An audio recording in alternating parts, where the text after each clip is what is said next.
everyone, this is a video on Amazon SES Global Endpoints, a new feature that was recently released by AWS. So in this video, we will discuss about the concept behind it, why it was launched. I will show you a demo, how you can implement this, and certain questions that you would have in mind when using Global Endpoints. So let's get started. So these are topics that we would cover, like what are Global Endpoints, what is the benefit, how they work, how you can set up, and some FAQs.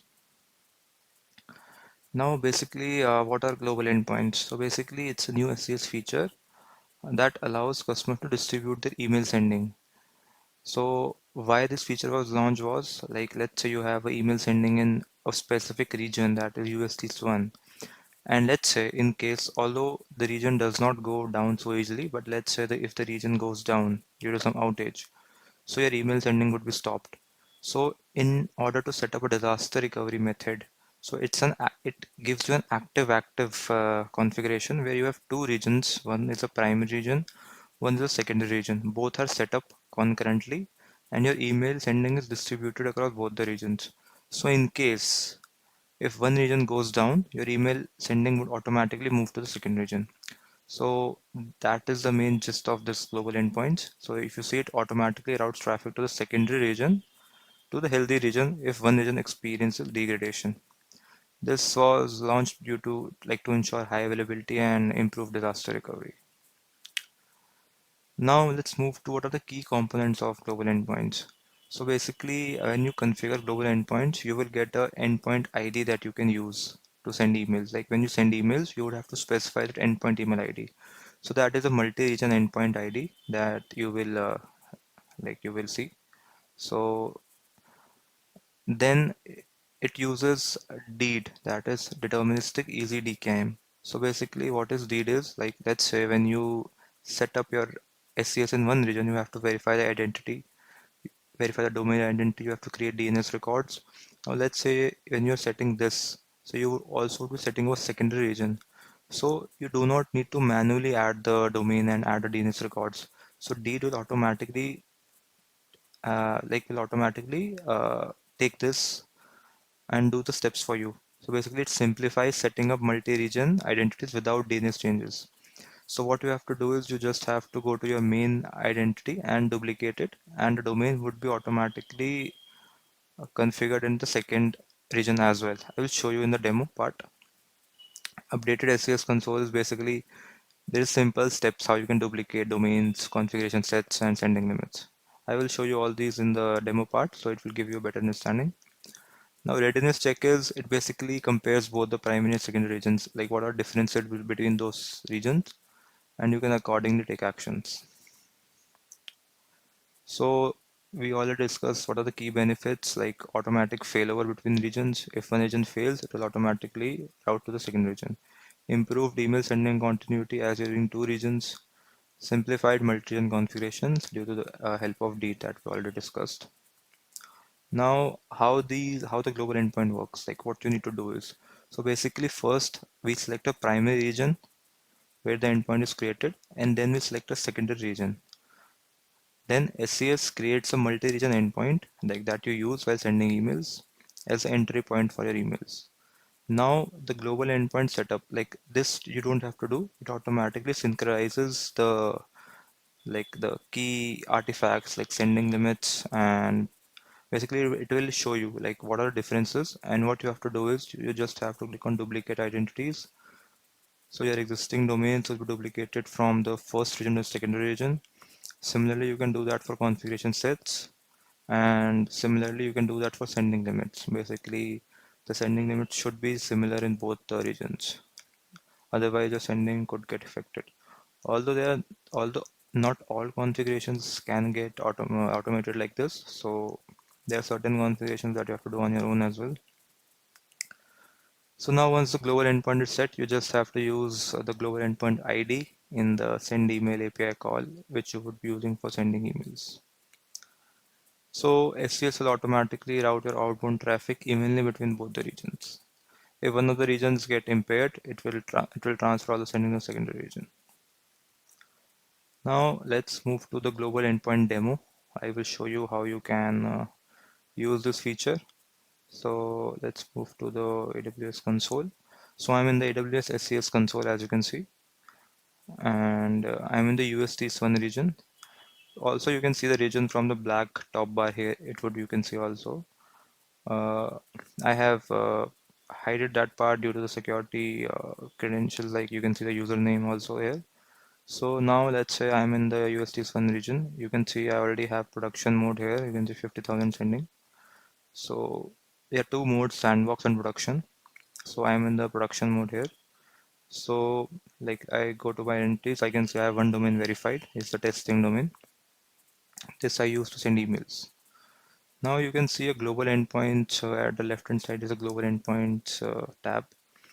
So what you have to do is you have to create a global endpoint. Let's say I write a name for this, testing global endpoint.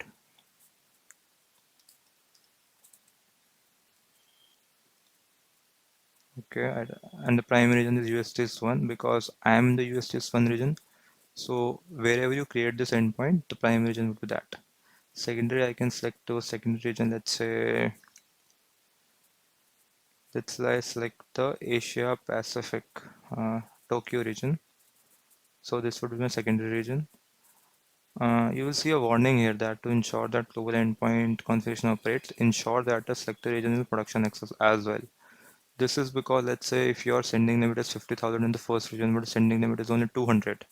So when SES would try to eventually distribute the sending, so it could be possible that your sending limit in second region would breach because it's lesser than the first one. So that's why the sending should be similar in both the regions. You can also add a tag to identify or like for certain use cases, but we will just leave it for now. I will just click on create global endpoint. So you would see that the endpoint is being created and the regions UST1 is the primary. Asia Pacific is the secondary region. This is the endpoint ID that I would use while sending emails. So I will do a reload and it should create in creating status. It hardly takes 1 to 2 minutes. So yep. Meanwhile, I will show you the command that we would use to test. So basically, this is a AWS CLI command that you can use in your terminal. You should have AWS CLI configured to test this. So you have to just replace the sender email address and the recipient address. And here you have to add the endpoint ID that we saw here. This endpoint ID, you just have to change it. And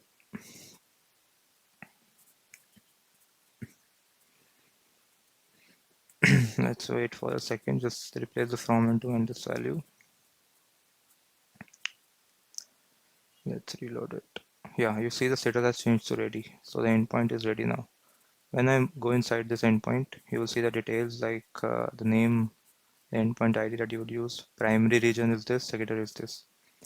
Now you will see this part that we are talking about. It asks you that you can duplicate resources. Now it gives you three options. One is duplicate configuration sets, duplicate verified domain identities, duplicate production limits. So let's say configuration sets, if you're not aware, these are basically a kind of configuration settings that you can use. Like if you want to use event monitoring and SES, you can use configuration set. If you're using dedicated IPs, then you can use that. So let's say I click on duplicate. So now it will give me options like what are the configuration sets that I have in the primary region. Let's say I select the first one, 1, 2, 3. So then I click on confirm. So it says in progress. So that particular configuration set is now being duplicated to the secondary region. You see it's successfully duplicated. Now if we go to domain also, we can do that. We can click on duplicate. So now this domain would get automatically duplicated to the secondary region. See, it says successfully duplicated. So this makes our task a lot easier. Now the third part is duplicate production limits. Production limits is like when you do this, you have to manage. So when I click on it, it will, since my secondary region is not in production, so it will ask me to raise the limit, like request the limit to the to match the first one, so that you can do as well. The limit, you just have to click on this radio box and click on request increase. You would see option of the limit that you want to increase. You can enter that value and click on create limit increase. Now coming back to our page of the main global endpoint. So here you see all these things we have discussed. Now you see there is one action required. So if we click on view report, it says that event destinations do not exist in both regions. So there's a thing that I discussed earlier as well. So not all things are manually duplicated. So in case of configuration sets, like if you have any event destination configured on that configuration set, that you would have to manually update in the secondary region. It's also mentioned in the Amazon documentation as well. Like so if you see duplicating configuration sets, now if you see there's a note, if the configuration set you duplicated contains event destinations or repetition options, these settings will need to be manually updated. So this will not be automatically updated. I can show you as well, like if I go to my secondary region, first I will show you my primary region. So this is my primary region configuration set 1, 2, 3. It has a event destination, two destinations, SNS and SNS. But if I go to my this is the top secondary region. If I go to my event destination, you will see no destinations are here. So these settings are not duplicated. These things you would have to do on your own. Similarly for domain as well, if you the domain will get verified. If I go to my domain, you will see that domain has been verified in the secondary region. But if I have any custom policies, custom mail from setup, that would not be duplicated. Like if I see this thing, so see note. And one more thing is like if you verify a domain will bring your own DKIM, then also it will not get duplicated. And domain identities like mail from attribute policies or feedback forwarding, these things have to configure manually. They will not be done on their own. This document you can refer. And also one more thing that I missed in the earlier part. So there is a permission that you need to give. Basically, this permission is for granting SES to create service linked roles. Basically, these roles, what these roles would do is, these roles would be needed to create, use, and monitor global endpoints. I already had the administrator like the condition, so I did not have to have to create this. But if you're I am user or I am a role, but you have to provide this conditions, like provide this permissions to be able to create global endpoints. Like you have to basically give SES the permissions to create, use, and monitor global endpoints. I will share this documentation in the description as well, so you can copy it directly and give the permissions. Now to coming back to testing my setup. So let's go to global endpoints. This is the endpoint ID UN1. So yeah, so here this was the command to test. So basically you just have to replace the endpoint ID, replace the from address. This is the from part. You have to replace this as well. The to part, you have to basically add your from address and recipient email address and add the endpoint ID here. And I am in my CLI now, so I will just copy this command. I've copied it.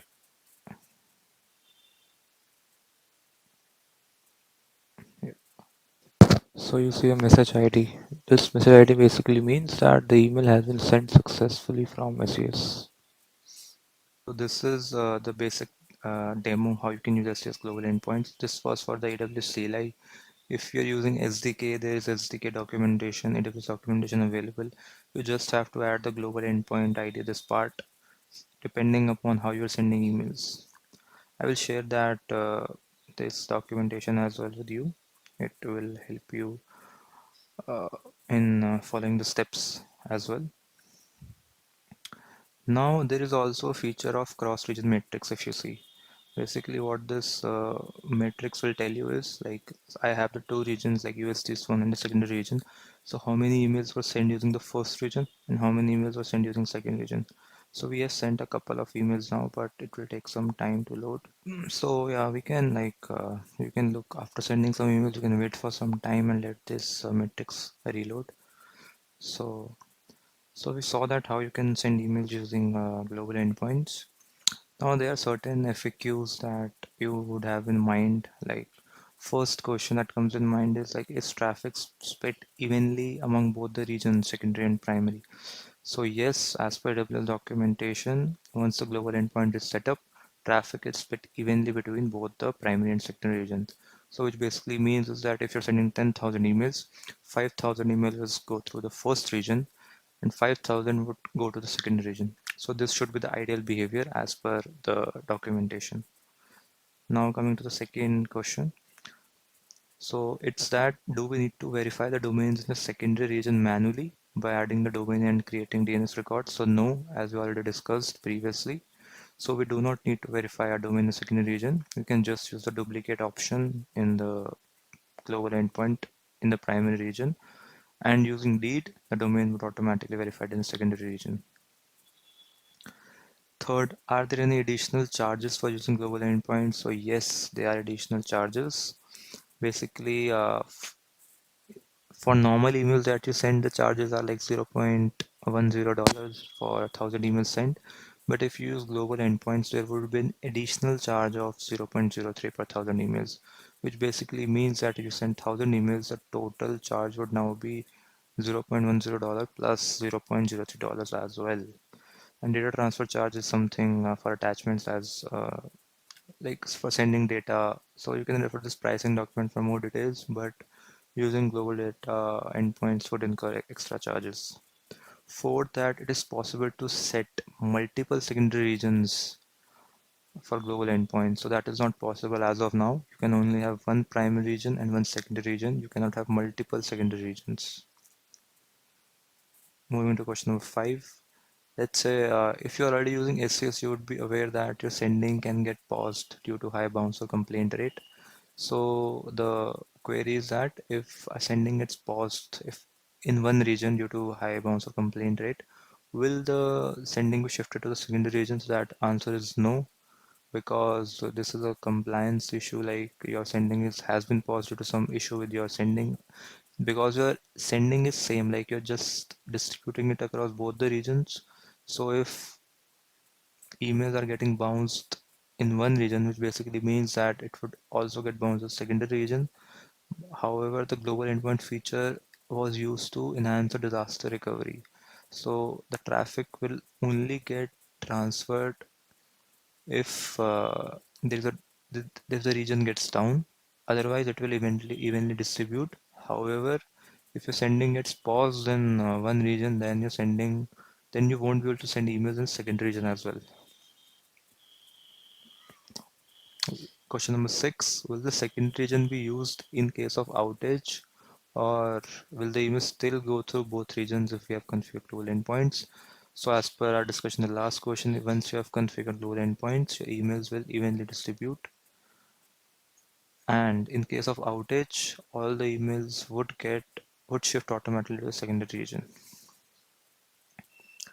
So these are the reference links that you can see. It's AWS documentation which tells you steps how to configure it. I will share it in the description part. And second is a blog which shows how you can build resilient architectures with SES using global endpoints. So that was all for this. If you have any doubts or concerns, you can let me know in the comment section. Otherwise, we are good to go. Thanks, cheers.